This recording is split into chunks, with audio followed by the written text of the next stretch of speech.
Hello, my darlings. I'm Seren Briar, and welcome to BiteNotes, the recap show for the Vampire the Masquerade Chronicle ATL by night. Tonight, we look back at Season 5, Chapters 7 and 8. Now, let's sit back, relax, and recap a vampire story. Chapter 7, We Shall Be Monsters. Anton brings the magical research he's been working on to Proctor at the public chantry. Over the past few months, as he promised Aaron he would, he has been looking into oblivion. Although he hasn't found a way to remove the discipline from someone, Anton has created a new set of blood sorcery rituals, powered by La Sombre blood, the Path of Oblivion. Anton wanted to get ahead of whatever the Second Inquisition can do with their counterfeit oblivion, but he's not entirely comfortable with some of what he's created. He hopes he'll never need to use it.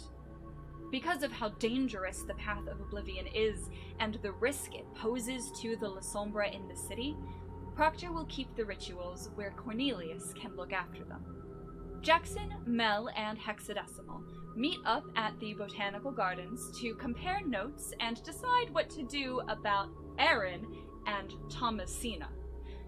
Hex and Melisande theorize that the Sabbat are to blame, specifically Sybil and Pippa. Hex's memory of meeting the two girls still isn't clear, but she's certain they were trying to recruit her to the Sabbat. No one's completely sure what could cause such irregular gaps in their friends' memories, but Jackson knows that dementation can have similar effects. He already texted Alpha earlier in the week, worried about Aaron. They decide to have Coda talk to Aaron tonight and see what she can glean.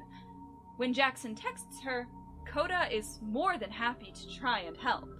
Meanwhile, Not Aaron takes a trip to Lake Lanier. He looks at the lake with Oblivion sight, and is immediately motivated to turn it back off. Trying to make sense of the revelation that ghosts are real, he reports back to his handler and heads home. Everyone reconvenes at the bungalow. Mel hasn't seen Mark all night, and he hasn't been answering her texts. She tries one more time, but the message fails to send. Melisande checks a LoJack she put on his car and sees it's been in College Park for 3 days. Unfortunately, that will have to be a problem for future Mel. For now, she gathers everyone in the living room to help her with Waffle House paperwork. Hex and Anton excuse themselves from the paperwork party to have a talk upstairs. Hex found Pippa's bloodstone in her backpack, and that's only furthering her anxiety about the Sabbat. She doesn't trust Pippa and Jackson's surprisingly similar stories about defecting, and is bewildered how Anton, of all people, seems so calm about this. Anton admits that if he takes a minute to focus on all the factors at play here, he might just crack and burn the whole fucking thing down. Momentum and the tasks at hand are the only things keeping him going right now. When Coda arrives, she pulls Not Aaron into the bathroom to talk. Jackson and Anton, of course, eavesdrop with heightened senses, and Hex lurks obfuscated outside the door. Coda focuses intently on Not Aaron, but relaxes when they start talking. She can tell Not Aaron has been through a lot in a very short time, but he tries to blame it on his experience at the lake earlier in the night. Coda jumps to the conclusion that he might be possessed, but that's not quite it. She picks up on his deep-seated fear of doctors. She doesn't really like them either after what happened to her, but it means a lot to her that she can be here to help someone. Outside, Jackson gets a response from Alpha. He agrees that Aaron could probably use someone to talk to, and is coming over.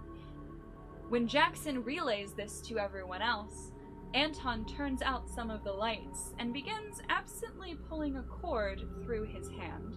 Coda gently tells Not Eren that she came here because his friends are worried about him. I know this makes you really uncomfortable, and I'm sorry. Everyone's worried about you, and I'm just gonna... Are you gonna tell them everything we talked about? Or are you just here to talk with me? I'm just here to talk. They're listening in. I assume they'll get whatever information they want from this, but I don't like being a snitch. I'm sorry they're using you. Yeah, people do that a lot. That's what kindred do. Upset and feeling used, Coda leaves. She relates to so much of what Not Eren has been through and tells Jackson not to text her again. Not Eren knows he's running out of time.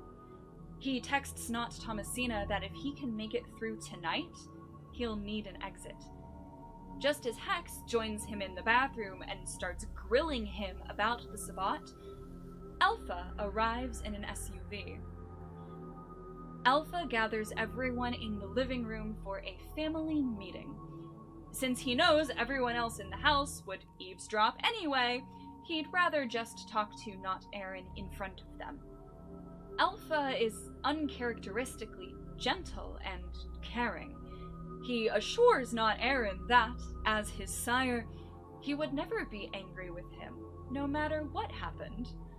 Anton immediately knows every part of that is a lie, but Not Eren keeps up his act, trying not to give anything away. Alpha seems about to leave without a fuss, until, suddenly and with incredible speed, he digs his claws into the back of Not Eren's neck, holding him. Alpha knows what the Second Inquisition has been building. A few days ago, he put daytime surveillance on the Shepherd's Havens. Once he knew Not Eren was going out during the day, the rest was easy. Alpha knows this isn't the real Eren, because he has the real Eren. The duplicate is too valuable to kill. Instead, he's going to tell the prince everything. Alpha drags Not Eren out to the SUV where two burly men hold him down. He comes back in a minute later with Eren, the real Eren, slung over his shoulder. Alpha tosses Eren onto the sofa, a stake in his heart and even paler than usual. And then he storms out. Anton is able to toss a folder of the pictures he took in the facility through the car window before Alpha and his coterie drive away. Not Thomasina immediately rushes to Eren and examines him. She's familiar with experiments of extended torpor, but Melisande isn't having any of this right now. She rips the stake out of Eren and swings it towards Not Thomasina, inciting a spark of rage in everyone else as she does. The unbridled, messy fury of four kindred is focused on the remaining doppelganger. Not Thomasina sees Mel coming at her and takes a page from the real Thomasina's book. She leaps up onto the stake, balancing on it weightlessly. Not Thomasina has all the same powers as her original counterpart. Jackson morphs his arms into spikes of bone. Anton orders Mel to drop Not Thomasina, and she does. Jackson lunges forward and impales her. As her feet hit the ground, Anton breaks the cord he's been running through his hand, now coated in blood, and casts one of his new rituals.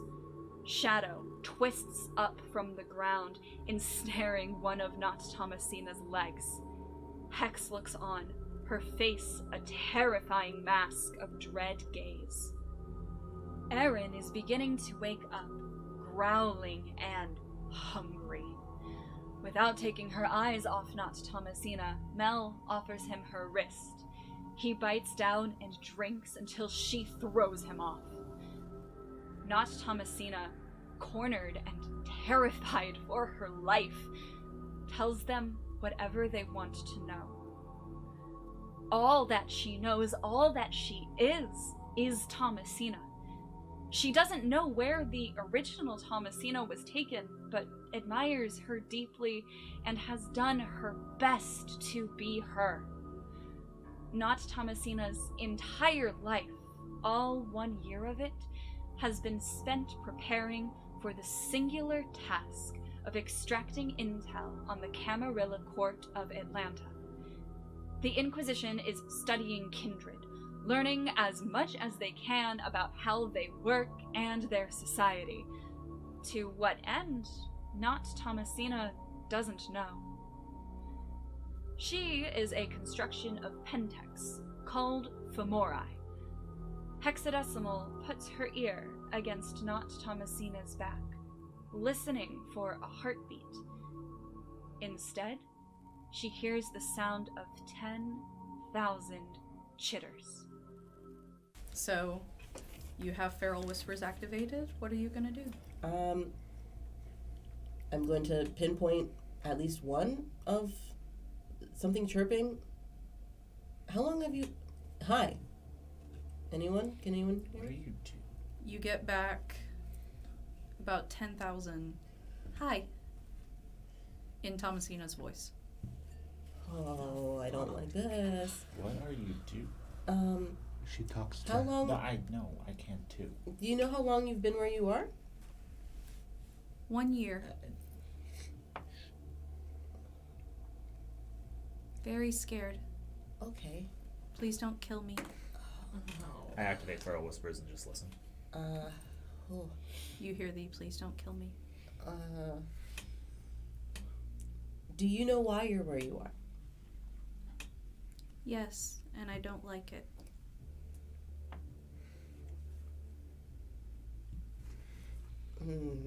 Okay. And you're still holding on to her, like into her flesh, or just Oh, around her? my arms are bone spikes that are stuck through her and then curved around her. Can you open... So is she bleeding? I'm assuming then. Strangely, no. Jackson, can you, like... I puncture her. More than... Yes, like go deeper into her back. Why? Just do it. I will shift the one that's through her arm back out carefully. When you pull the bone spike out, it is swarming with 1/4 inch beetles. Why don't you want to die? Why don't you? Why does any of us want to die? I'm not asking anybody else. I'm asking that. Why don't you Please. want to die? I just don't. I just don't. Will they kill you after your mission is I don't- done? That's what I was getting to. Hex goes through Not Thomasina's phone and finds the progress bars. Fomori duplicates are being made of the rest of the shepherds too. Not Thomasina is already scared for her Eren and what might be happening to him. That draws everyone's attention back to Eren, who's been sitting silently ever since he ate. He haltingly explains Alejandro rescuing him from the facility, going to Alpha for help, and getting staked when he overheard that the court wasn't going to rescue them. Anton and Mel are shocked to learn that they're in trouble with the court. Hex is pretty sure it probably has something to do with how Anton keeps saying Dot is Sabat. Not Thomasina shares some Final Night's history that the Second Inquisition gathered. Back then, Dot was an independent, and she earned the nickname Fang Ripper. Eren tells Hex what Alejandro said about Dot embracing her on purpose. Hex refuses to accept that. Dot was just keeping an eye on her, and she had a freak car accident. But kindred don't race across town to save someone out of the goodness of their hearts. Anton tries to comfort Hex. it was hard for him to put together the pieces about Dot when he didn't want to either. Hex is a smart woman. She'll figure it out when she's ready. Anton can tell Not Thomasina truly does not want to die. Her orders are, if she's ever caught or compromised, to self-immolate.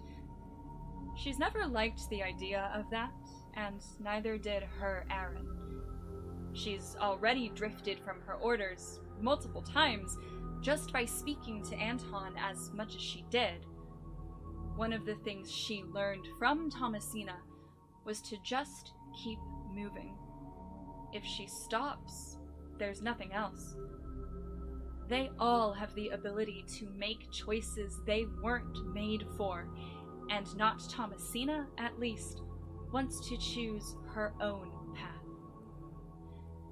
Jackson offers that if she helps them find their Thomasina, he'll help her find her Aaron. She agrees, and Melisande asks what she wants to be called. Mel doesn't think of her as Thomasina, but that's all she knows how to be. She chooses a nickname that Thomasina had over a century ago, Altami. Full of blood or full of bugs, Anton, Jackson, Melisande, Hexadecimal, Aaron, and Altami are all still here, struggling yet surviving in their own monstrous ways. Chapter 8 of Snakes and Satin. The night of the touring Succubus Club has finally arrived, a one-night-only Elysium nightclub event for all kindred. The shepherds look absolutely fantastic, dressed to the nines for a fabulous soiree, and then Jackson arrives. At least Coda helped him pick out a new shirt. Out on the porch, Hex asks Jackson what he's going to do if Lydia shows up tonight. After all, everyone is invited. Jackson might just try and kill her afterwards, once they're outside the boundaries of Elysium. Hex is still concerned about the rise in Sabbat activity, and asks Jackson what exactly makes the sect so enticing. Jackson never bought into the Sabbat's beliefs, but they did offer him something he'd never had before, a home. After Lydia killed his pack and he found out that the Sabbat are kindred supremacists, he was done. Jackson's actually never killed a human. As a vampire. As Hex turns to go back inside, she hears a car crash downtown, and it touches something in her that she can't quite recall. The night Hex died, traffic was light, but a car came out of nowhere and ran her off the top of Spaghetti Junction. She tries so hard to remember that it hurts, but what exactly happened to her that night is still out of reach. It's almost time to go, but Altami is still in her room. Jackson, the designated vampire therapist, goes to check on her. She's incredibly anxious about the night ahead, and doesn't trust that a whole party of kindred will be able to get along at an Elysium. Hell, the shepherds don't even get along. She'll be surprised if she makes it through the night. Jackson offers her an out. If at any point she needs or wants to leave, he'll take her straight home. With Jackson as a safety net, Altami's ready to go and get this over with. Philip drives them all in a swanky limo, complete with blood champagne. Jackson drives separately, in case Altami needs to take him up on his offer. When they arrive at the Fox Theater, the Egyptian ballroom is already in full swing. Camila checks their fangs, just to make sure no one's sneaking in any ghouls, and waves them inside. Refreshments are in the salon, and any kindred with less kosher needs can find sustenance on the terrace. The Egyptian ballroom is packed with kindred, so many more than they expected. It's considerably more than even the election, and clearly not everyone here is Camarilla. A beautiful dark-skinned woman with long hair and a big smile floats through the dense crowd, doing hostess rounds. Anton seems the most comfortable here. Melisande is still angry at Alpha and restless about the upcoming trial, and Eren is still very quiet.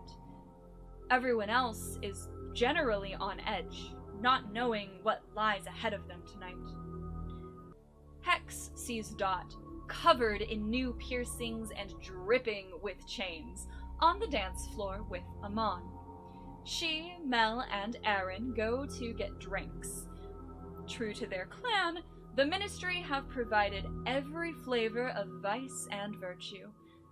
Hexadecimal decides to go full party girl on tequila, and Mel gets absolutely blitzed on tainted cocaine. On the terrace, Jackson gets stoned. Anton doesn't trust the party favors and keeps Altami company. Eren, Altami, and Anton see Sheriff Elijah Grace surprisingly on the dance floor and enraptured with a stunning young woman in elaborate 1920s attire.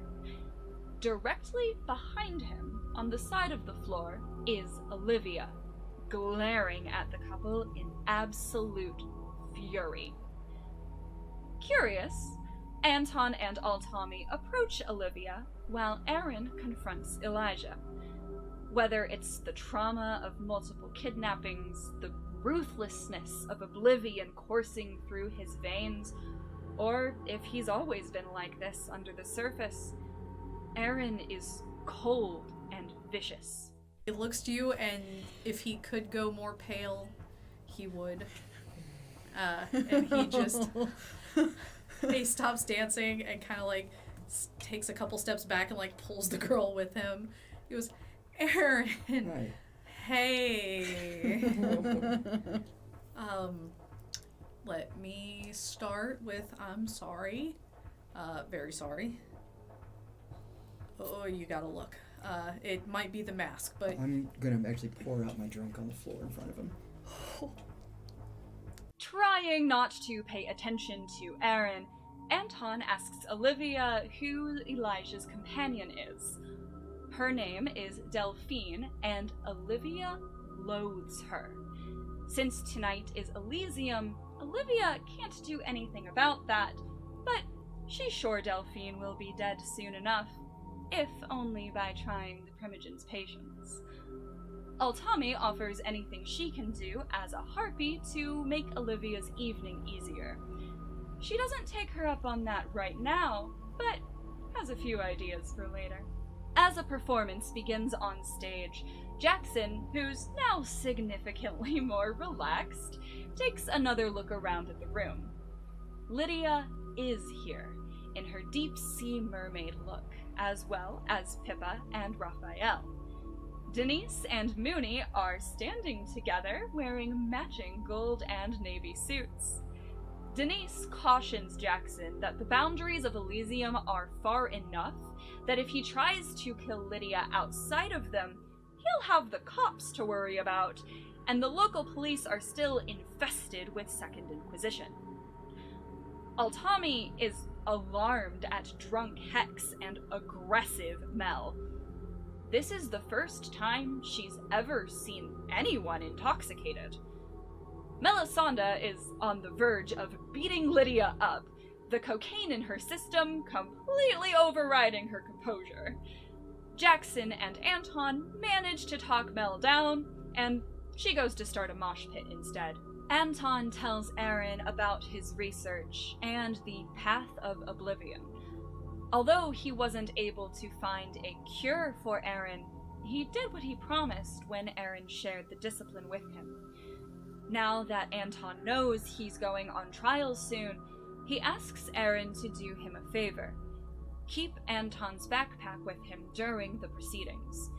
He hopes he won't need it, but there's a chance that he will. Dot pulls Altami off to the balcony for some harpy business. While gathering refreshments for the evening, one of the ministry accidentally killed a man. The body is backstage, and Dot entrusts Altami with the cleanup. Altami has no idea how to dispose of a body, and brings Anton and Aaron with her for help. The dead man was homeless, and with him is a shopping cart of all his things. His neck is broken and bent at a strange angle. Altami shakily explains the cleanup situation, but is clearly affected by the sight. Anton and Aaron proceed to dismember the body. Meanwhile, on the floor, Jackson watches Alejandro approach Lydia. She puts up an act of amused indifference, goading her husband, until Alejandro shoves her and storms away. While Hex and Mel are dancing, and Aaron, Altami, and Anton are dealing with the body, Jackson is left completely alone. He decides to talk to Lydia. And she just smiles her uncomfortably wide smile. Goes, having fun? About as much as you are. When's that supposed to mean? Highly amused, that's all. Oh, at my ex-husband, yes, he's quite dramatic. Oh, was that Alejandro? Yes. Okay, I hadn't met him. No, I've told you plenty about him. He's a mess. Makes two of you. We were perfect together. And then he had to go and be a bleeding heart.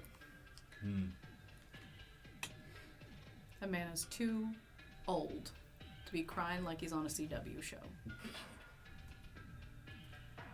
You can say that about a lot of people. It must just burn your biscuits to have to be polite to me right now. Perfectly fine. Oh, I'm sure. You gonna catch me in a parking lot? I was told I'm not allowed to. Oh, pity for me. And so we're gonna make our way towards Jackson's side of this conversation. Okay, and so you walk up to Lydia, just bemused, chatting with Jackson. She goes, "Oh, you're little friends now." There ain't nothing little about us. We're not friends. Oh no, you both look absolutely gorgeous tonight. I love this whole getup. Absolutely stunning. You see, unlike others, I actually am perfectly fine being here tonight. I have no ill will towards anyone, and I love seeing how everyone's all dressed up. Is that Dolce? It is Dolce. Fantastic. I love the crown, too. It really works with it. Thanks. Some of us know how to behave like civilized adults. Do you call that civilized? Complimenting you, yes. Being backhandedly passive-aggressive? To Jackson, of course. It's our love language. Sorry. I just No, I'm right there with you. Ooh. I don't know about that. controlled that one. I don't stop saying that. Stop it. Just keep saying it, and it's about her, and it's weird.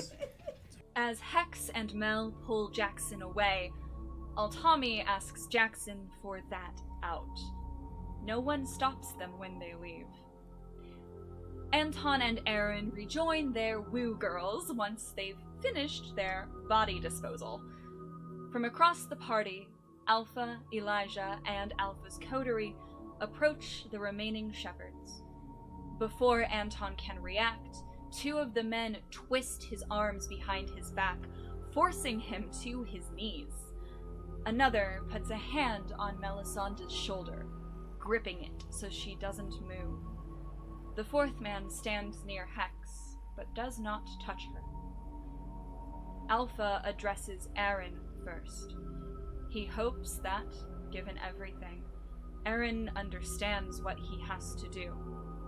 Then, the prince looks down at Anton and speaks only loud enough for the group to hear. Anton Krovoposkov of Clan Tremere is under arrest for high treason against the Camarilla. He will be held until a trial can be conducted. Melisande Lestenbrace is appointed as his legal counsel. Mel protests that she hasn't been a lawyer for 50 years, but Anton is remarkably calm as the two of them are escorted out of the party. With the loud music and raucous atmosphere, hardly anyone has noticed what just happened. Eren and Hex are left alone, standing amongst the party. Eren's first instinct is to regroup with the others, but there are no others. They are the only shepherds left. Hexadecimal goes to the one person she can think of for help, Dot Matrix. Amon is still chaperoning the Nosferatu Primogen, and when he's introduced, something clicks into place for Hex. Dot genuinely doesn't seem to know why Anton and Mel were taken, but promises Hex that they'll get answers. She apologizes to Eren for what Alpha did to him, but Eren's just about done hearing everyone's apologies. Dot contacts Doss to take Hex and Eren home. Bewildered, shaken, and at a loss, Eren and Hexadecimal leave the Succubus Club. Now, we look back to a few months prior, when a broken Cirrus was trying to find his purpose. He reached out to his coterie, but ultimately knew he needed to go it alone. He tried to turn to Dot instead. Cirrus has proven himself too much of a failure for Amon to ever stop hunting him, but Dot will keep him safe until Amon leaves Atlanta. When the coast is clear, she'll have a few requests for him, but right now there are a few things she thinks he ought to know. Dr. Amanda Gilbert is Banu Hakim, and has been for a while. When Amon found out how much she meant to Cirrus, he took her for himself. The Banu Hakim tried to teach Cirrus to extinguish his humanity, but he didn't listen. Now, it has been taken from him, and his clan has abandoned him once more. Cirrus is truly Kaitev now. When Dot leaves, Cirrus hears a voice in his head, one he's been trying to ignore for about a year. Catherine, the oracle who Cirrus diablerized in the Center for Puppetry Arts, remembers the Fang River well, and knows they'll likely be here a while. To make time go by faster, she recounts every single Muppets movie, start to finish and word for word. Cirrus has no choice but to listen, staked in torpor in the top level of Primogen Dot Matrix's home. Thank you for tuning in to BiteNotes. Remember, liking, commenting, and subscribing does not violate the Masquerade. You can view full episodes of ATL by Night on our YouTube channel. We stream Tuesdays at twitch.tv/ATL by Night. Remember to support us on Patreon and follow us on Twitter. Until next time, good night.